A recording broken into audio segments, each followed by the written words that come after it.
Sì, l'abbiamo posto come punto centrale della nostra agenda politica e nel piano casa che abbiamo presentato di oltre 50 milioni di euro di fondi comunitari abbiamo scelto di partire dalla rigenerazione urbana, dalla riqualificazione magari anche degli immobili non utilizzati perché necessitano di manutenzione. Credo che prima di costruire bisogna rigenerare e riqualificare l'esistente, garantire anche il diritto all'abitazione a tantissimi cittadini, oltre a questo ovviamente tante altre iniziative in materia ambientale che abbiamo presentato anche grazie ai fondi comunitari.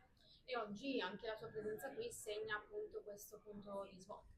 Beh, credo sia fondamentale. L'interesse ad un ambiente sano deve essere un interesse di tutti, non ha colore politico, non è né di destra né di sinistra, ma deve unire. Proprio sulla base di questo ho voluto presentare il piano casa, il piano sulla resilienza idrica di oltre 28 milioni e ovviamente le sfide che avremo davanti anche nel incrementare i punteggi dell'accesso ai finanziamenti di quegli enti pubblici che faranno opera di rigenerazione urbana. Oggi un ente comunale che non fa rigenerazione urbana partecipa ai finanziamenti regionali tanto quanto un ente comunale che invece magari svolge delle operazioni di rigenerazione urbana. Io credo che questo non sia giusto, credo ci sia bisogno di incrementare i punteggi per chi fa riqualificazione, fa rigenerazione urbana e soprattutto rispetta l'ambiente.